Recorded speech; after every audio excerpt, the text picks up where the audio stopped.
Tous, c'est un honneur d'être ici avec vous pour cette petite heure qu'on va consacrer sur Azure pour des DBA. Donc un grand merci à l'équipe organisatrice et bravo au travail qui est fourni et merci à nos sponsors sans qui tout cela ne puisse pas être possible. Donc, comme l'a dit Annie, je suis Philippe Gégère, je suis directeur des activités dans une société qui s'appelle Medsys en France. Et mon domaine de compétence, c'est toute la technologie data de Microsoft. Et j'ai un certain nombre de certifications que j'ai passées. J'ai quasiment toutes les certifications data Microsoft. Et vous pouvez me retrouver sur les réseaux sociaux et sur mon blog. Donc, voilà. Alors, on va tout de suite parler de l'agenda, de cette petite heure. Je vais vous donner, on va faire un maximum de démonstrations, mais avant de faire les démonstrations, on va échanger quelques informations sur qu'est-ce que c'est qu'Azure, qu'est-ce que c'est que la partie data d'Azure et comment l'utiliser. Et puis je me risquerai à la fin à une petite conclusion pour essayer d'aller un petit peu plus loin.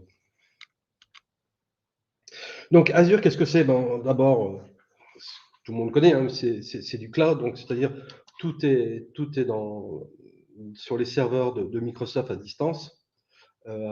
Les data centers, il y en a maintenant, je crois, plus de 50 de par le monde. Hein. Il y en a aux États-Unis, en Europe, au Brésil, etc. Donc, il y en a de plus qui s'ouvrent régulièrement. Je crois que parmi les derniers, je crois qu'il y a Israël qui s'ouvre, etc. Donc, il y a un certain nombre de data centers. Et dans ces data centers, on va trouver des ressources techniques, des services, des serveurs qu'on va utiliser. Alors là, je vous ai montré vraiment un petit aperçu de ce qu'il y a dedans. Hein. On va trouver des VM, hein, du compute, ce qu'on appelle couramment du compute, c'est-à-dire des VM, de la puissance machine. Là, mais il n'y a pas que ça. Ce qui va nous intéresser, moi, je vous ferai une petite démonstration tout à l'heure d'une VM. Il y a une partie gestion de la donnée. Et là, on détaillera plus ce qu'il y a dedans. Il y a toutes les composants réseau qu'on peut imaginer pour assurer la communication et la confidentialité des informations entre les différents systèmes. Il y a une partie développeur, une partie identité qui est très importante, hein, puisqu'il s'agit de choses très importantes aujourd'hui. Quand on parle beaucoup de cybersécurité, on va avoir un Azure AD, un Active Directory stocké dans Azure. On va avoir des fonctions mobiles, de sauvegarde, de messagerie et d'intégration de ces différents services, etc. Je vous en détaillerai un peu plus tout à l'heure à la fin. Je vous présenterai les principaux services data d'Azure, du compute, des éléments de performance, d'audit, etc., de supervision des machines. Voilà. Je ne vais pas tous les détailler. Ici, je vous le dis tout de suite, hein, je crois qu'il y en a plus de 200 services différents. Ils ne sont pas tous là, bien évidemment, et je les listerai à la fin, ce qui peut nous intéresser un peu plus en détail. Alors, la partie, ce qui nous intéresse aujourd'hui, c'est la partie SQL dans Azure. Qu'est-ce qu'on a comme service? On peut identifier, allez, les quatre principaux. D'abord, c'est la migration simplement de ce qu'on connaît d'SQL, donc c'est SQL Server 2017, 2019, 2022, bientôt dans des VM. Ça, c'est supporté. Mais on va aussi avoir et c'est la troisième brique. Moi, la fonction que je préfère, ça reste quand même Azure SQL Database. Et ça, c'est la partie, à mon sens, qui est le plus important pour moi parce que le but, je vais le détailler après. Je ne vais pas commencer. On a un mode intermédiaire qui s'appelle les manage instants. Je vous en parlerai un petit peu plus. Là, par contre, je ne vous parlerai pas. C'est la partie IoT et mettre des bases dans des composants distants pour faire du SQL Edge.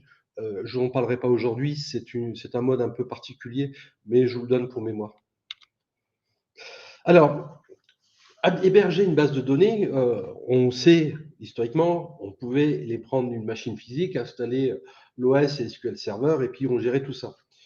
Est arrivé plus tard la virtualisation, donc un hyperviseur type VMware ou Hyper-V de chez Microsoft, et on installe sur ces VM des OS, et dessus, à nouveau, SQL Server, et puis bon.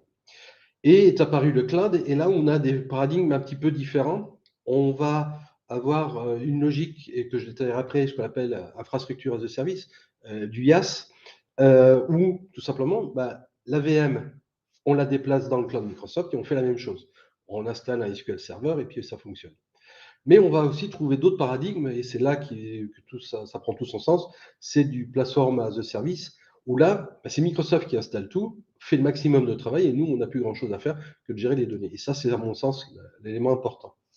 Alors, petit rappel de ce que c'est que j'ai commencé à en parler, du IaaS, du PaaS.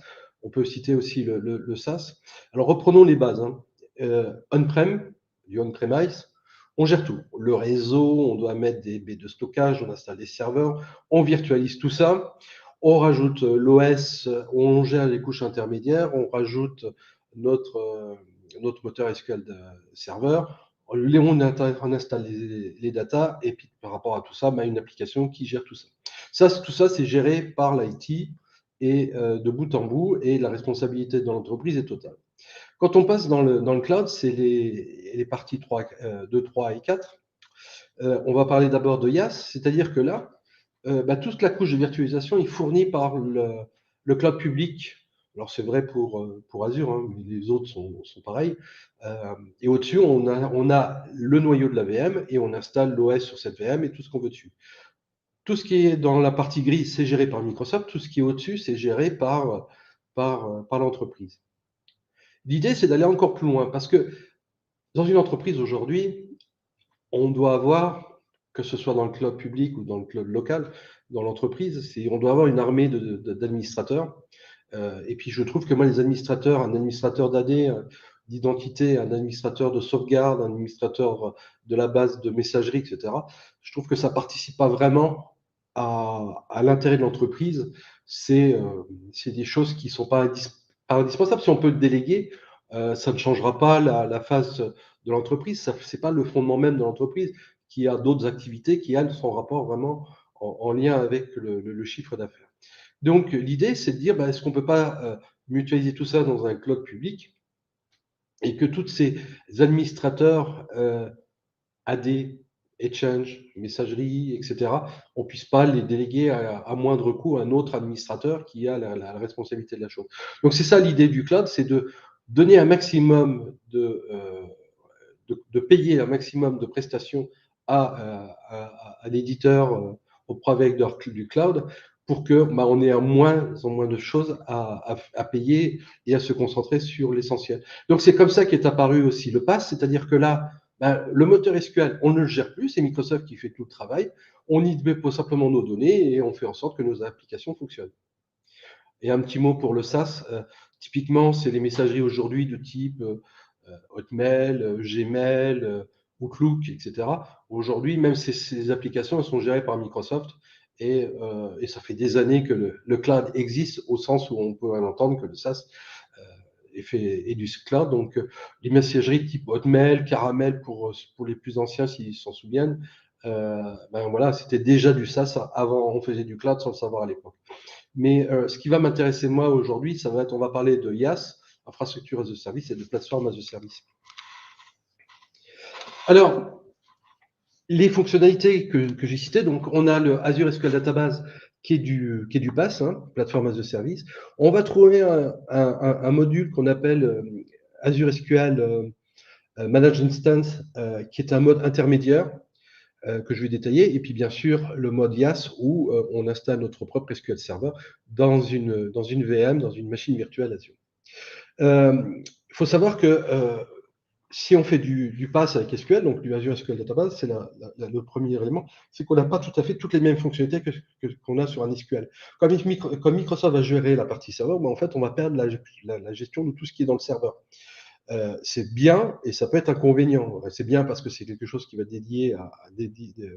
géré par Microsoft, parce que ça va nous décharger, mais potentiellement, on va perdre quelques petites fonctions. Et si c'est indispensable de l'avoir, il faut peut-être s'intéresser à Managed Instance ou au VM Azure, où là, on a la totalité d'accès à la partie serveur des moteurs de base de données.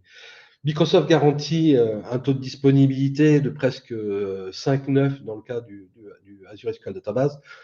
Les VM, elles, on peut plutôt tomber sur un 4,9, 99,99% de taux de disponibilité.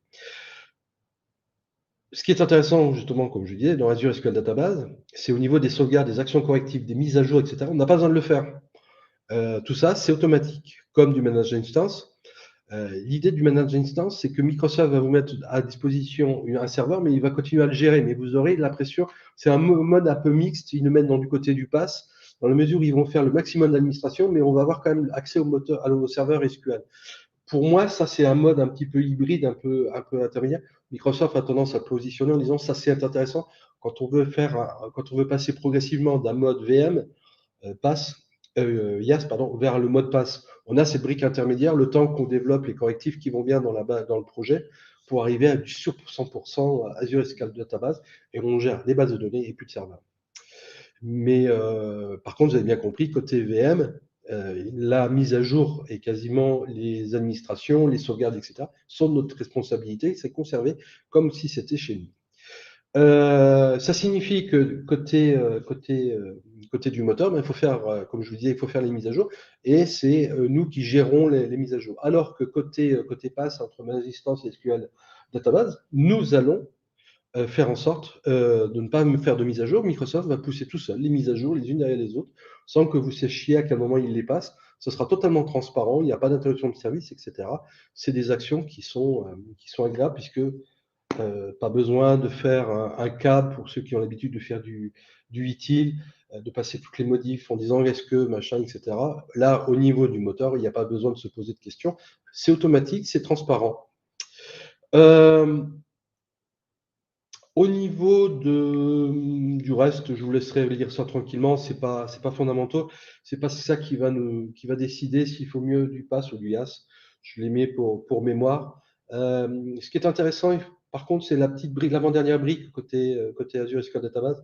On a des modules de reprise en cas de défaillance. On a par exemple la création automatique. On peut demander la création automatique d'index. Des systèmes d'intelligence artificielle vont détecter et vont se dire tiens, il manque des index, ils vont les créer à la volée, etc. Ce qui peut être utile et limiter l'administration. Voilà, allez, assez parlé. On va faire quelques démos. Je vous avais promis des démos, je vais vous faire ça. On va partir du portail Azure. Alors, voilà, je suis connecté. Le portail Azure, c'est portal.azure.com. Voilà à quoi ça ressemble. Et les éléments clés pour commencer, ce qu'il faut comprendre d'abord, c'est la notion d'abonnement. Un abonnement, c'est une façon pour Microsoft de facturer. La particularité du cloud Microsoft, c'est un peu comme si vous achetiez, je ne sais pas, votre pain et votre boulanger vous facturez non pas un prix forfaitaire du pain, mais vous fait payer le nombre de grains de sel, la quantité d'eau, la quantité de farine, le temps du pétrissage, etc. C'est-à-dire qu'il va tout décomposer, puis il va vous dire aujourd'hui, la baguette, elle coûte X unités monétaires. Le lendemain, c'est un petit peu différent parce qu'il a consommé plus d'eau ou moins d'eau, etc. C'est un peu ça aussi la différence entre euh, le, avoir des ressources localement et des ressources dans le cloud. Je ne vais peut-être pas assez détailler, mais je vais le détailler maintenant. C'est que dans le cloud, vous payez que ce que vous consommez. Alors, dans une entreprise, je suis chez moi, j'ai besoin d'un serveur, donc il faut que je provisionne mes serveurs une fois pour toutes, que je les achète. Et, si j'ai besoin, si j'ai acheté trop grand ou trop petit, eh ben, je ne peux pas faire évoluer facilement mon infrastructure. Il faut, si j'ai acheté trop de matériel et que je n'utilise pas, ben, c'est perdu. Si j'ai plus assez, ben, il faut que je recommande du matériel chez le fournisseur, attendre un certain temps, le fait de les installer, etc.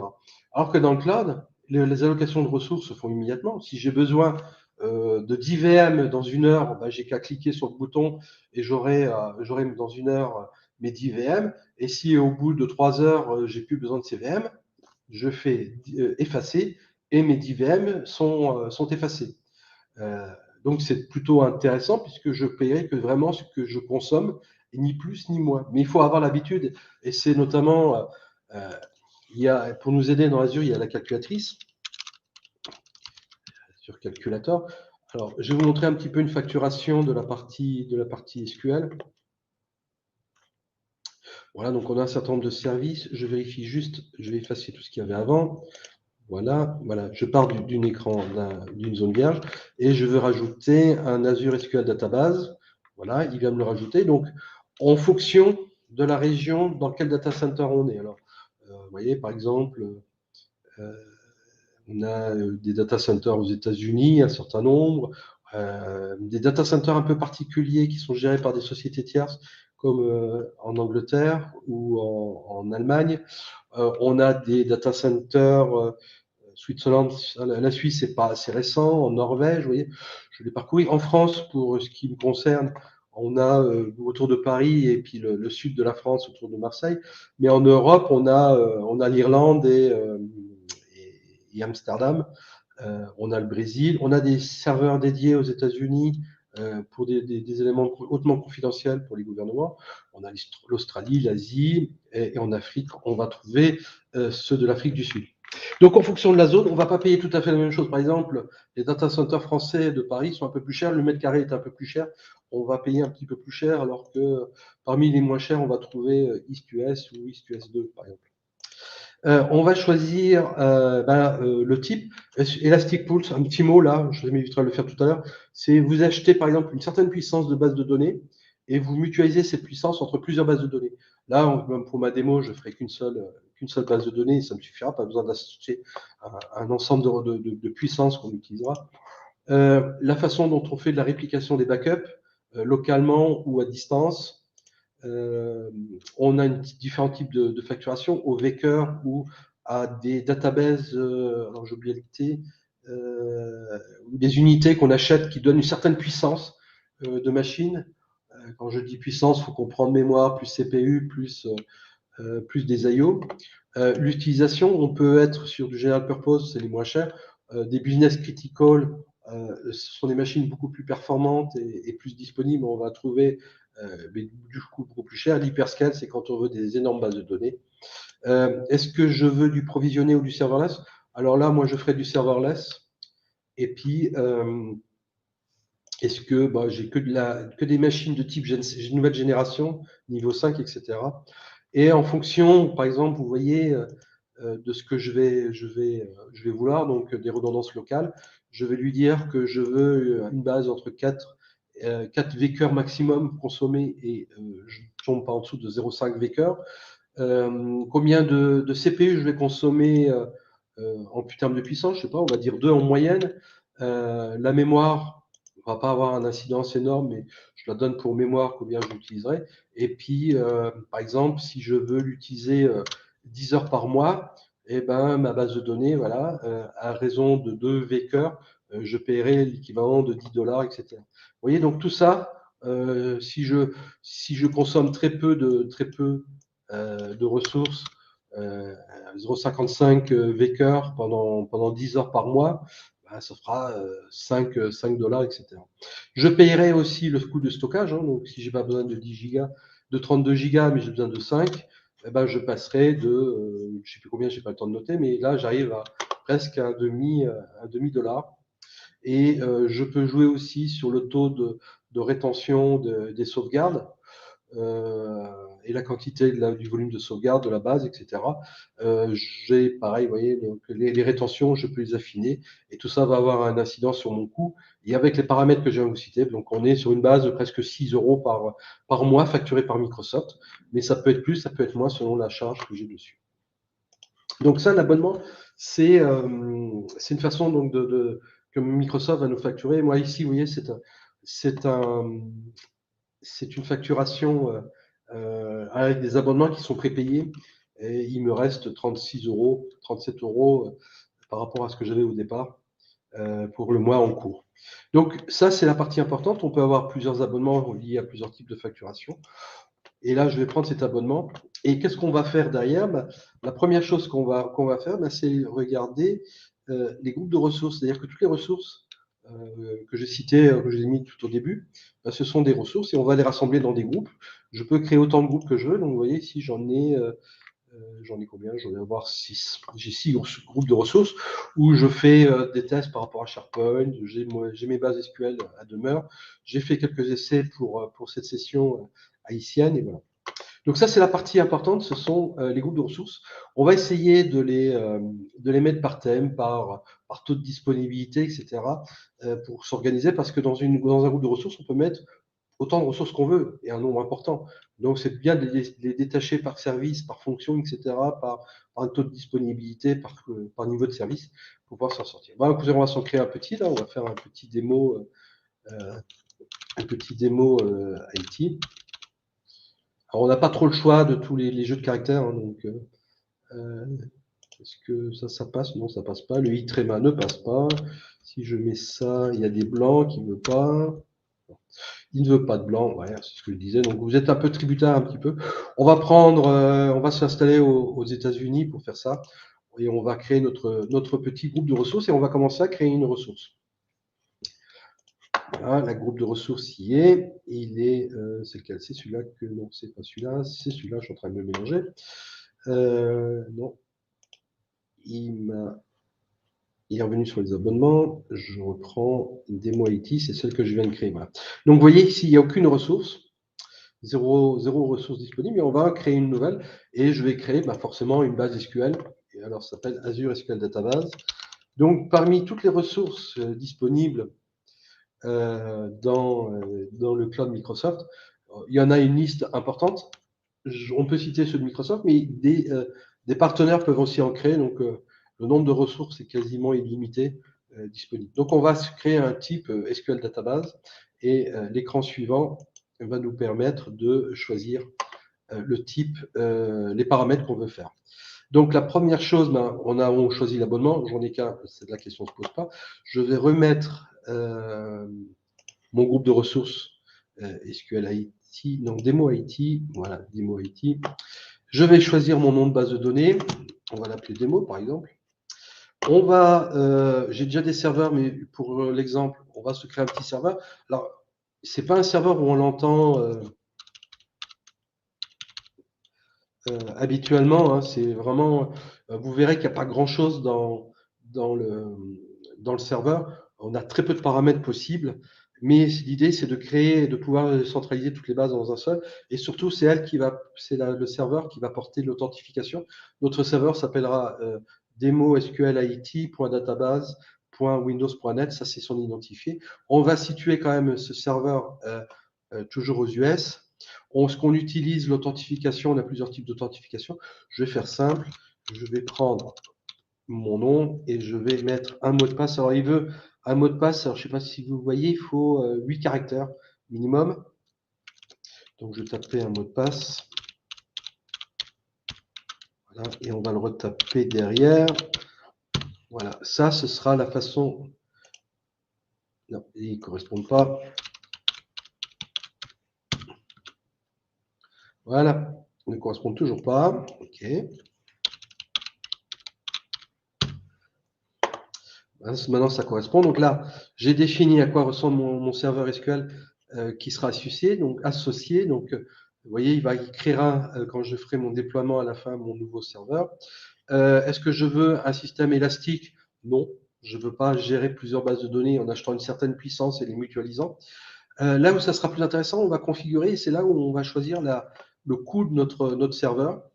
Alors moi, j'aime bien, comme je fais beaucoup d'entrepôts de données, généralement la journée, l'entrepôt s'arrête puisqu'on a fait les mises à jour, et le moteur Power BI n'est plus utile. Donc j'aime bien les serverless. Ils ont la particularité, c'est qu'au bout d'une heure d'inactivité, les instances de base de données s'arrêtent au bout d'une heure complètement, et la facturation arrive à ce moment-là à $0, €0. Donc ça, c'est quelque chose que j'aime bien en tant qu'administrateur. Alors on va dire qu'on a besoin quand même un tout petit peu de puissance. On va mettre au maximum 4 Vcœurs, minimum un demi-Vcœur. La capacité mémoire, elle est gérée automatiquement par rapport à mes paramètres ici que j'ai mis. Donc on oscillera entre 2 Go et 3 Go de RAM.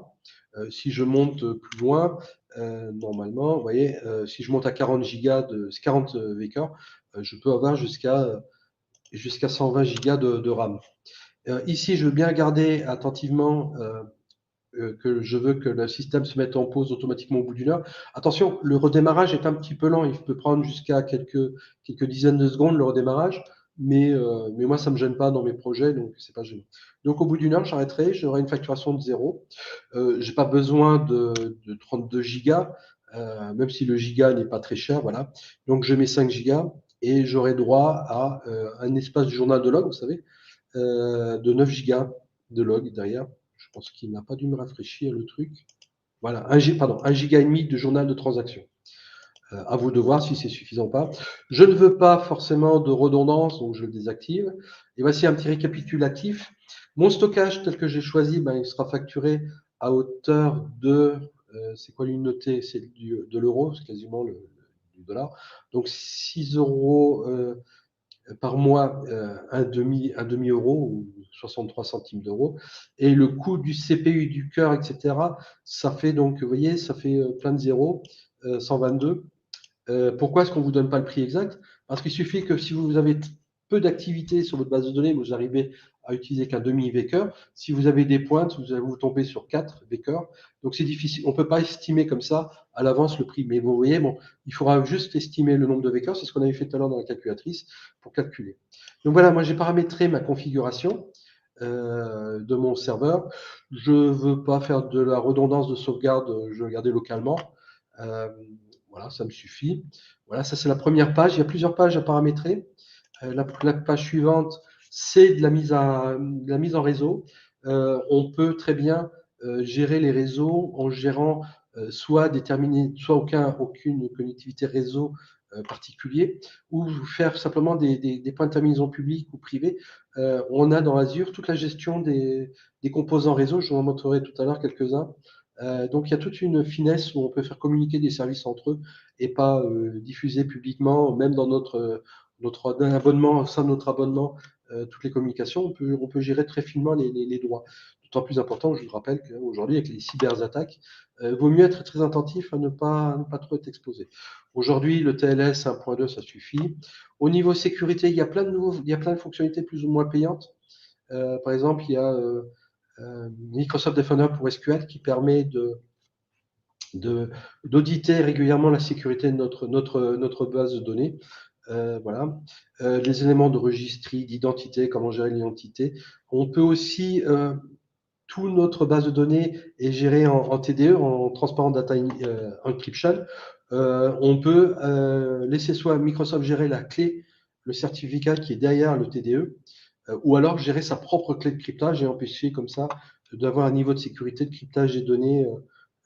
Mais sachez déjà que nativement, Microsoft crypte la base de données. Ils n'y ont pas accès à votre base de données. C'est crypté par un certificat qui est géré dans les systèmes et aucun utilisateur chez Microsoft n'y a accès. Mais tout est crypté, ça c'est garanti. Quel que soit le service, tout est crypté et inaccessible aux utilisateurs, aux employés de Microsoft. Voilà, ensuite, je vais prendre une base exemple, un AdventureWorks, pour faire la démo. Voilà. Et on arrive quasiment au bout de ce qu'on peut paramétrer. Des petites balises qui permettent de savoir des systèmes de clés-valeurs pour savoir, par exemple, l'environnement. Est-ce que c'est dans l'environnement de test, de prod? Est-ce que c'est pour quelle application? Quel est le propriétaire de la chose, etc. Le SLA, on peut le mettre aussi. Ce sont autant d'éléments clés-valeurs, autant de clés-valeurs qu'on peut mettre et les mettre à disposition. Voilà. Maintenant, j'ai tout paramétré. On peut passer en revue, mais tout est bon. Je vais le laisser faire. Voilà, on va changer d'écran. Et donc là, on a généré un fichier JSON derrière qui sera passé au module de déploiement au sein de Microsoft Azure. Et ça prend une petite minute. On va voir les différentes étapes. Il va créer le serveur, il va créer la base de données. Et à l'issue de ça, on va l'avoir à disposition.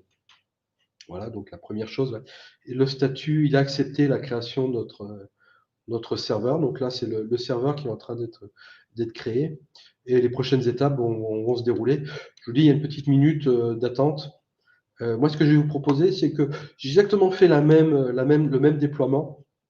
Et on va s'y intéresser, ça nous fera gagner un peu de temps. Voilà, donc ça, c'est mon Azure SQL Database installé. Donc là, je suis sur la partie base de données. Il me rappelle ici le nom du serveur utilisé. Vous voyez, il s'appelle Demo 1, alors que tout à l'heure, j'avais fait Demo SQLite.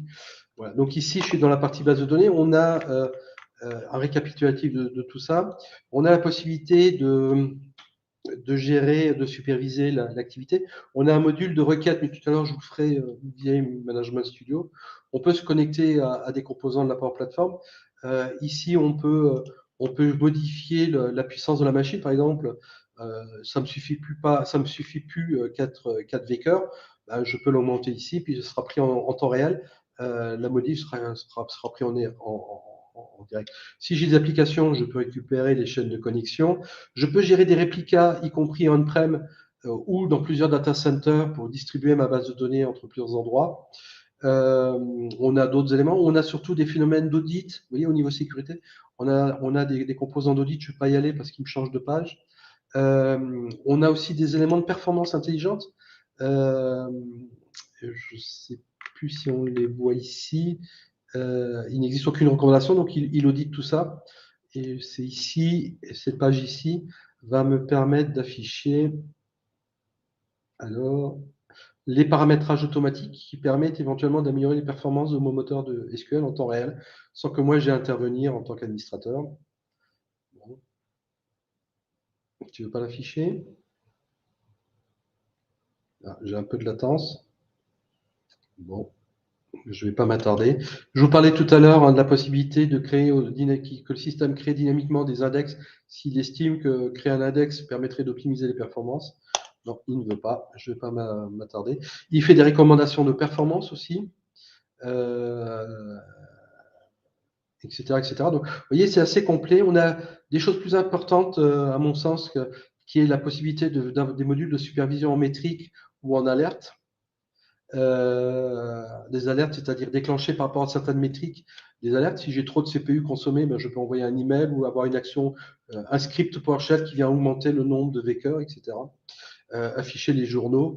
Et puis j'ai bien sûr des modules de tests d'intégrité des ressources, etc. au niveau de la santé. Au niveau base de données, au niveau serveur, le niveau serveur, on va y aller. Le serveur, il est là. Hop. Voilà, ça c'est le serveur. On va avoir d'autres actions possibles. Il y en a une qui est très importante d'action et je ne vais pas vous le montrer parce que je veux conserver une certaine anonymat. C'est ici, c'est les pare-feux et réseaux virtuels. Si je l'affiche, vous verrez le numéro IP fixe que j'ai et je souhaiterais éviter que vous puissiez le visualiser. Donc, j'ai déjà paramétré, c'est pour ça que j'ai pas utilisé celle que j'ai créée tout à l'heure. J'ai déjà paramétré pour que de l'endroit où je suis, je puisse accéder à cette VM et personne d'autre puisse accéder à cette VM. À cette VM, excusez-moi, je parle de base SQL. Donc voilà, il y a très très peu de choses qu'on puisse faire. On peut paramétrer les Azure, Azure AD pour pouvoir activer, se connecter à la base de données. Voilà, donc ici, moi j'ai mis un administrateur dans l'Azure AD, ce qui fait que j'ai autorisé les connexions de type AD. Ce serveur a une base de données, vous le savez. Je peux gérer les bases élastiques, etc., les sauvegardes, etc. Voilà, donc j'ai un certain nombre de choses, mais je ne peux pas aller, par exemple, gérer la base master ou la MSDB, etc. Tout ça, ça m'est interdit. Ce sont des choses qui sont gérées par Microsoft. De même que les backups fonctionnels des journaux de transactions, tout ça, je n'y ai pas accès. C'est géré par Microsoft, qui le fait tout seul. J'ai aucune action à faire et c'est tant mieux. Et il se trouve qu'il y a 3 copies de cette base de données. Et si jamais ce serveur vient cracher sur la machine Microsoft, une autre machine prendra le relais sans aucune interruption de service, quasiment pas, de manière très transparente. Voilà ce que je voulais vous montrer. Au niveau d'Azure SQL Database, on fera une connexion tout à l'heure sur la partie Management Studio. Je vais vous montrer maintenant, j'ai fait l'exercice, comment déployer une VM. Je manque un petit peu de temps, je vois là. Je ne vais pas vous déployer une VM, mais sachez que quand on déploie une VM, ben, on va avoir un certain nombre de ressources pour faire fonctionner cette VM qui est là. Donc, quand on fait, c'est bien la partie IaaS, donc une VM et un moteur SQL Server tel qu'on le connaît habituellement. Donc, on a une adresse IP publique ici, donc une ressource de type adresse IP publique pour y accéder depuis l'extérieur. J'ai 3 disques, un pour l'OS et 2 disques, un pour la gestion des données et l'autre pour la gestion des logs, qu'il a créé tout seul, hein. C'est pas moi qui ai créé, donc on a créé des disques supplémentaires. Ensuite, on a les composants de groupe de sécurité réseau pour gérer les accès à cette base de données. On a une carte réseau qui permet de faire communiquer notre VM avec l'ensemble des ressources réseau d'Azure pour permettre les différentes applications à fonctionner, y compris faire fonctionner. C'est là-dessus, sur ces 7 cartes réseau, que s'appuie mon IP public de tout à l'heure. On a bien sûr l'interface réseau, oui, c'est ce que je viens de dire, pardon. J'ai bien sûr ma VM en tant que telle, donc avec une certaine puissance, un certain nombre de cœurs, de mémoire, etc. Pour faire fonctionner. Et j'ai une autre qui s'appelle une machine virtuelle SQL. C'est pas vraiment une machine virtuelle au sens où on l'entend. C'est le service qui est dans la VM qu'il faut comprendre. Et bien sûr, tout ça, tous ces éléments-là sont encapsulés dans un réseau virtuel, un VNet par rapport à ça. Donc tout ça, c'est, vous voyez, pour une VM, pour la faire fonctionner, j'ai 9 ressources différentes dans mon groupe de ressources. Au départ, le groupe de ressources était vide. J'ai créé ma VM et je me retrouve avec 9 ressources. Et on peut regarder, on a du paramétrage aussi. Malgré qu'elle soit dans un VM, Microsoft peut s'occuper de configurer un peu les paramètres de notre SQL Server. Donc, c'est bien du SQL Server 2019 en édition développeur. Je peux gérer, modifier à distance les disques de stockage. J'ai un disque local, en plus des 3 disques que vous avez vu où il y avait l'OS et le journal de log et les disques donnés. La TempDB sur un disque local D, puisqu'on les données peuvent être perdues. Donc le disque local, si on perd la machine, on perd le stockage, mais on ne perd pas les données puisque la TempDB ne contient aucune donnée, aucune donnée. Voilà, je peux automatiser aussi les sauvegardes de la partie SQL si je le souhaite ou pas, etc. Je ne vais pas m'attarder plus, mais voilà, donc la possibilité aussi, si vous avez des raisons de créer une VM et le moteur SQL parce que vous avez des raisons professionnelles dans le cadre de votre application, ben, vous pouvez le faire. Je vous avais promis les connexions. Je vais vous montrer qu'effectivement, on peut se connecter à nos différents composants. Là, je me suis connecté avec Management Studio. Ici, il s'agit de ma base de données Azure SQL Database, c'est-à-dire gérée par Microsoft. Je vous avais dit que je mettais des exemples de tables. Ben voilà, j'ai mes tables ici. Alors, pensez toujours à la latence, hein, les serveurs étant un petit peu distants. Moi, je suis aux États-Unis là. Il y a un petit peu de latence pour exécuter. Voilà. Voilà pour les 1000 enregistrements de ma table. Il y a 450 lignes pour la table adresse, etc. J'ai juste attiré l'attention en disant attention, quand même, l'expérience est un peu différente. Par exemple, si je veux créer un nouvel utilisateur ou un nouveau login, eh ben, j'ai pas les assistants. Il faut tout le faire en requête SQL.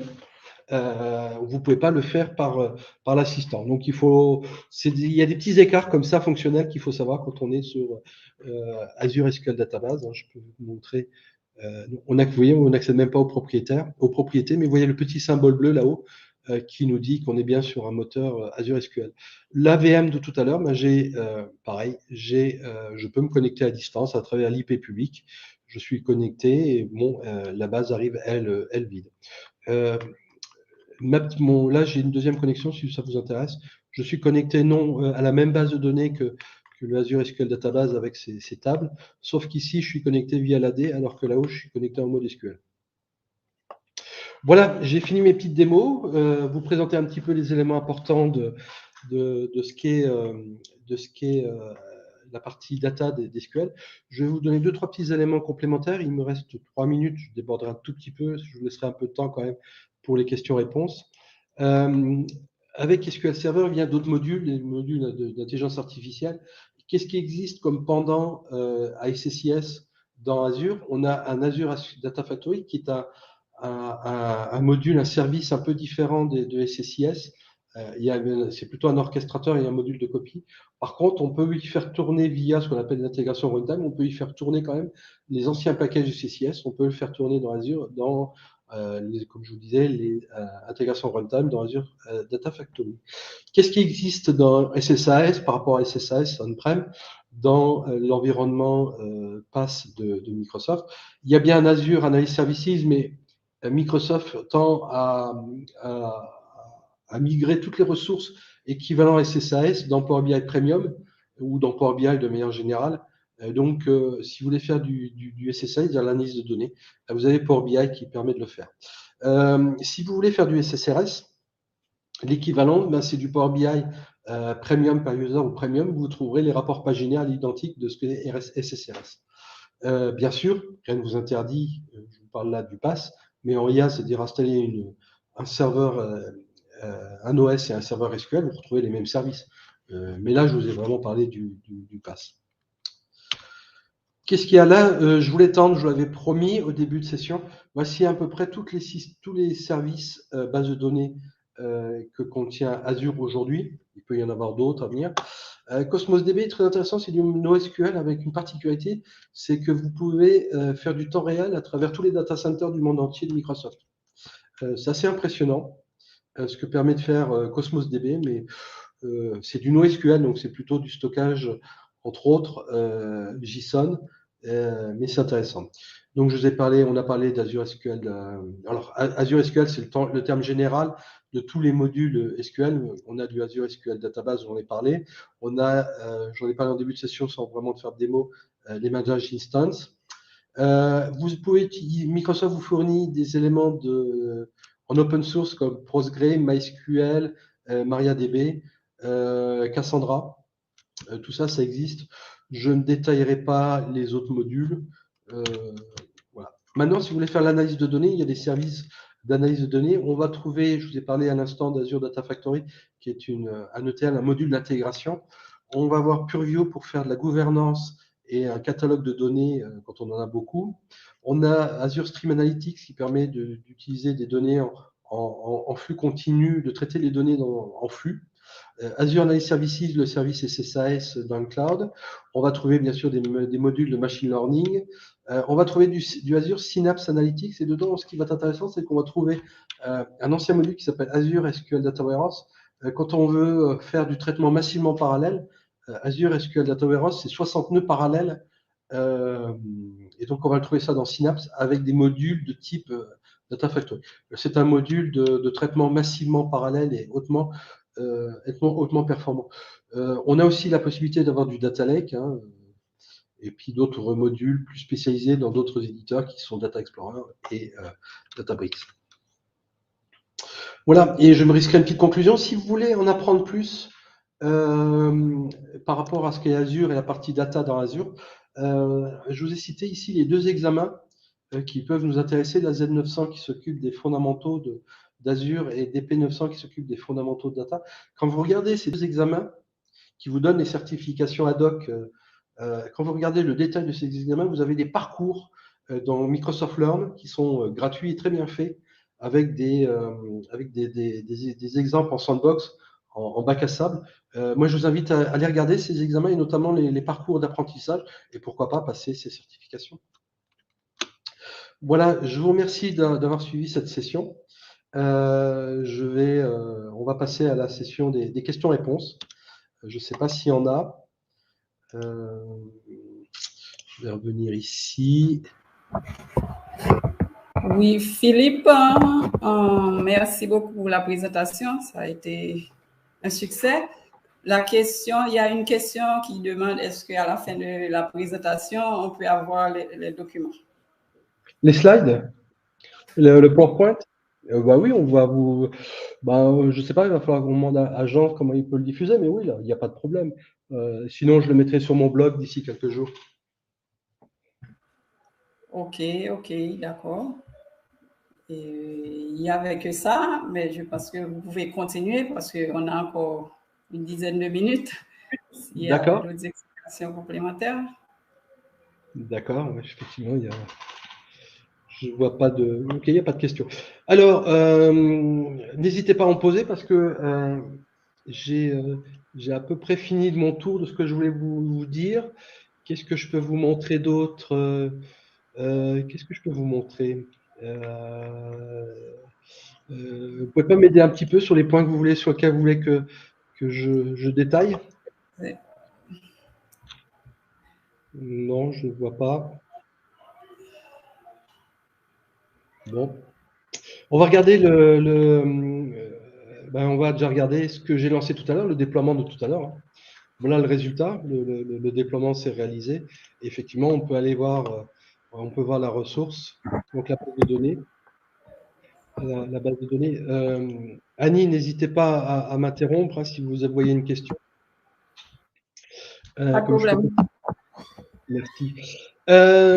Donc, alors, il y a ce qui est intéressant dans l'interface, je vais détailler un peu l'interface, c'est que vous pouvez un peu suivre la charge de ce qui se passe sur mon serveur, sur la dernière heure, etc., les 24 dernières heures. Alors, comme ce sont des serveurs de démonstration, il n'y a pas d'activité. On a différents écrans.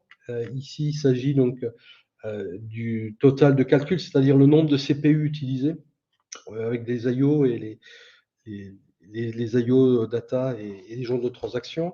On a ici, vous voyez, on a un petit peu, ici, là, j'ai un petit peu de CPU facturable. Et donc 517,87, c'est la somme totale, mais alors c'est pas des euros, hein, vous affolez pas.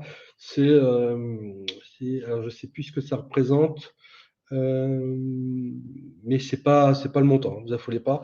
C'est un taux d'occupation. Ici, c'est mon stockage, hein. J'ai une petite base de démo, vous voyez, ça fait 32 mégas sur les 5 gigas, donc j'ai de la marge. Donc ça, c'est intéressant, oui, en un clin d'œil, de pouvoir le superviser. Alors, ce qui est intéressant aussi, petit détail intéressant, je vous le donne, dans le portail Azure, vous pouvez les épingler dans des dashboards. Et quand vous arrivez le matin, si vous affichez les tableaux de bord, voilà, vous pouvez afficher les différents éléments du tableau de bord. Tout ça, ce sont des briques. Vous pouvez les dimensionner, les personnaliser, les redimensionner. On fait modifier. Donc, cette brique-là, elle est un petit peu grande à mon goût. Hop, voilà, je la veux 3 par 2 comme taille. Hop, non, tu veux pas. 2, oui, là, voilà. Donc, je peux le faire, ajouter d'autres éléments. Donc, je peux quasiment épingler tous les éléments graphiques et puis je peux comme ça me créer un petit dashboard d'affichage. Je reviens à mes ressources. On était sur Demo IT, ma base est ici. Philippe, oui. Je vous arrête un moment. Il y a quelques questions. Bien sûr. Est-ce qu'il est possible à faire? Non, ça c'est vu. Est-ce que je peux construire directement un module de formation sur cette plateforme ou c'est seulement de la sauvegarde? Alors, je ne suis pas sûr de bien comprendre la question. Un module de formation, ou est-ce que c'est de la sauvegarde? Alors, le mot sauvegarde me gêne puisqu'il s'agit vraiment de services qu'on peut utiliser en production. Mais vous pouvez très bien l'utiliser. Alors, je sais qu'il y a vous pouvez créer des comptes Azure de tests et de développement où les coûts sont moindres et même il y a des services, par exemple un service SQL, il y en a un gratuit pendant 12 mois. L'adresse de mon blog, je peux vous le redonner, c'est pggr@pggr.net. Je vais vous montrer la slide, comme ça vous avez le temps de la noter. Elle est ici. Hop. Voilà. C'est blog.pggr.net. Qu'est-ce qu'il y a Est-ce que SSIS tel que nous le connaissons n'est pas disponible dans Azure? Alors, il existe SSIS tel qu'on le connaît nous de deux façons. Soit dans une VM, donc on conserve notre licence SQL Server et notre produit SQL Server tel quel, donc SSIS reste tel quel, ou bien vous avez la possibilité d'utiliser, de ne prendre que les packages SSIS, de les associer à une ressource Azure Data Factory, l'outil d'ETL, et pour lequel vous avez la possibilité de lancer des intégrations runtime de type SSIS. Alors, qu'est-ce que ça signifie? En fait, qu'est-ce qu'il fait Azure Data Factory, au moment où vous exécutez votre package SSIS, en fait, en tâche de fond, il va démarrer une petite VM, déposer le SSIS, le faire exécuter, et quand c'est fini, il va démonter la VM et en fait, il va vous facturer le temps de fonctionnement de la petite VM que vous avez. Alors, vous avez 3 ou 4 tailles de VM à votre choix si vous voulez, quand vous voulez exécuter SSIS, de la petite VM à la très grosse VM. Et à ma connaissance, il faut changer un tout petit peu quelques paramètres d'entrée-sortie du SSIS, mais c'est pas très contraignant. Est-ce qu'on peut avoir notre propre data center? La réponse, non, puisque c'est les data centers Microsoft. dont on parle dans Azure. Donc non, on ne peut pas. Si vous créez votre propre data center, il est à vous, vous faites ce que vous voulez dedans. Si on parle des data centers de type Azure, non, c'est forcément, la liste est fournie, il y en a une cinquantaine dans le monde, je vous ai listé tout à l'heure. Donc non, on ne peut pas créer nos propres data centers Azure. Il existe une solution très coûteuse, mais sous certaines restrictions, de pouvoir récupérer tout le code Azure, mais je ne vous dis pas, il faut, je ne sais pas, combien de machines il faut pour tout installer Azure, mais c'est assez conséquent. Est-ce que Microsoft propose des cours Azure en français? La réponse est tout à fait oui. C'est dans ce qu'on appelle le Microsoft Learn, qui est un sous-ensemble du site docs.microsoft.com. Donc la réponse est oui. Vous avez des cours Azure en français qui sont très bien faits. Est-ce que vous pouvez faire une démonstration de la connexion à une instance Power BI? Je ne l'avais pas prévu et je vais être un peu short en temps. Si la partie Power BI vous intéresse, je vous rappelle, j'ai une session en toute fin d'après-midi, à heure haïtienne, je l'ai oublié. Je sais qu'ici, ce sera 21h30. Je ne sais pas, Annie, si vous avez le planning sous les yeux, moi je ne l'ai pas. La session bien débutée, les bonnes pratiques de Power BI, je ne le connais plus là. Est-ce que vous pouvez donner plus de détails sur le DTU et le VCOR, la différence de facturation du DTU et VCOR? Le DTU, c'est vous achetez, par exemple, de mémoire, c'est de l'ordre de 200, 500 DTU, etc. En fait, vous achetez des unités de DTU et ça correspond à un calcul plus ou moins savant de la part de Microsoft qui considère que sans DTU, c'est une certaine puissance de machine, c'est une certaine dimensionnement de CPU, de la RAM, des I/O associés, et pas le stockage, hein, j'ai bien dit les I/O associés. Et donc vous êtes limité quand vous achetez donc une machine à 500 DTU, vous avez une certaine puissance par rapport à ça. Et quand vous débordez par rapport à cette puissance, et vous êtes saturé, vous saturez simplement. Donc la solution, c'est de racheter un petit peu plus de DTU. La facturation au Vector, c'est c'est ce que moi je vous ai montré tout à l'heure. Vous louez des ressources en cœur. Et vous êtes facturé au nombre de cœurs réellement que vous consommez. C'est vraiment le V-cœur, c'est le cœur physique, le cœur virtuel qui est derrière, qui est facturé, sachant qu'on associe au cœur une certaine mémoire. Voilà. Et je trouve que pour ma part, c'est plus facile de raisonner en V-cœur qu'en DTU. DTU, c'est l'ancienne technologie, c'est la première technologie disponible. V-cœur est un peu plus récente. Donc voilà. Ensuite, dernière question que je vois, est-ce que construire des cubes SSAS n'est pas une activité obsolète? Alors, si vous parlez la réponse est non, quelle que soit la technologie. Même si maintenant Microsoft veut faire du premium, de Power BI premium, le cœur de son module d'analyse, il faut savoir que même quand vous faites du Power BI, vous faites du SSAS, puisque le moteur qui est derrière, c'est le moteur tabulaire des SSAS. Et donc, vous faites toujours du cube au sens tabulaire, hein, j'entends, pas dans le sens multidimensionnel. Il faut savoir que les projets multidimensionnels existent toujours, Microsoft ne va pas les supprimer, même s'ils investissent plus beaucoup d'énergie. Si la question. Alors, si on regardait le multidimensionnel pour faire des cubes de type multidimensionnel,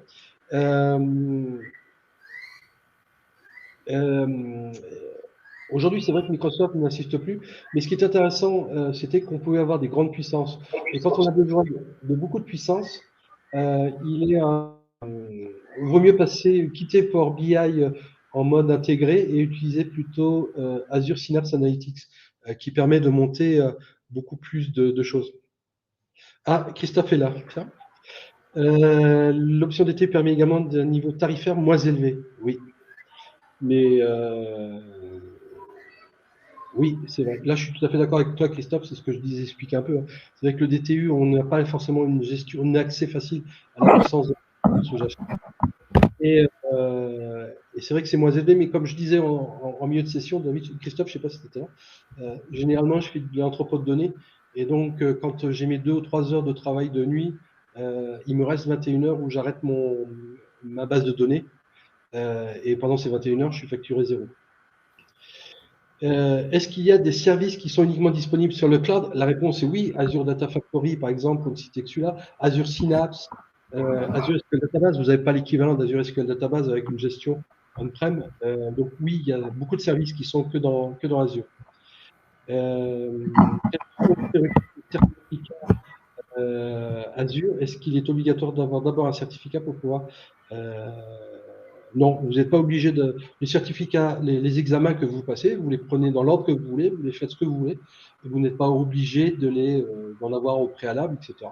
Il n'y a pas d'ordre, il n'y a pas de prérequis, si ne serait-ce de connaître le sujet de l'examen.